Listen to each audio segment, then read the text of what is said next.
With Australian property prices having gone sky high, maybe the time is right to invest in an apartment block on wheels. Of course, that description has long applied to this, the Infiniti QX80. Unlike property prices though, Infiniti has facelifted this upper large SUV with more luxury inside, all for no extra cost. So, let's see if it's right for your family. At 5.34 metres long and 2.27 metres wide, the 6-year-old QX80 continues to place an enormous stamp on the road. But with this facelifted model, Infiniti has given its SUV more than just a lick of fresh paint. Gone is the blobby, soft lines of its predecessor, replaced by a more sharply defined grille and sinewy new headlights with LED daytime running lights. The LED tail lights are likewise more horizontal than before, with a rear bumper gaining new creases as well. The result is arguably a much more handsome 7-seat model than before. Inside, it remains loaded with equipment, including heated and ventilated seats, 3 rows of air ventilation, middle row DVD screens, an electrically powered third row, and Bose audio. However, the seats are incredibly flat, despite being covered in lovely quilted leather trim, while third row space is cramped considering the size of this vehicle. Some areas of this Infiniti's finish also appear too cheap and too generic for the $110,900 plus on-road cost price tag. For that sticker, however, you still get a 5.6 litre naturally aspirated V8 engine with 298 kilowatts of power at 5,800 RPM and 560 Nm of torque at 4,000 RPM, all mated to a 7-speed automatic transmission.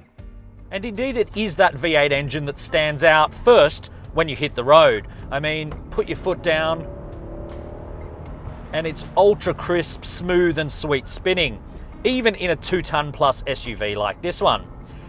The second thing you notice though is the fuel consumption.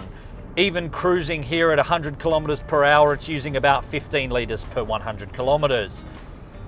If you start to use the V8 engine, it's going to use 18, 19, 20 litres per 100 kilometres, which leaves you in a bit of a conundrum. You buy the V8 because you want a nice, powerful engine, but if you use that nice, powerful engine, your range drops. If you just cruise along like this, it's still using quite a bit of fuel, but it's still nowhere near as efficient as a diesel, which you may as well have bought anyway. Of course, neither the Patrol or the QX80 come with a diesel, so it is a downside for the Nissan and Infiniti products there. The suspension is quite comfortable and decently controlled. But that said, for over $100,000, you'd probably expect it to be even cushier and even better controlled. A more advanced air suspension, such as that in the Land Rover Discovery 5, can really provide even greater degrees of comfort and control. And in this day and age, it is expected that that higher standard should be reached for the price. The same could be said to an even greater degree for the steering, which is very slow, extremely light on center, and really quite vague. It makes the car feel like the big car it is. It never shrinks around you.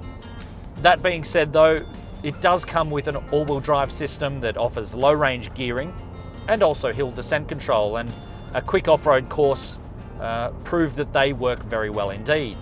Again, the Discovery's suspension does allow you to raise it right up to increase ground clearance, and we reckon over some really rough terrain that would have the edge over this off-road.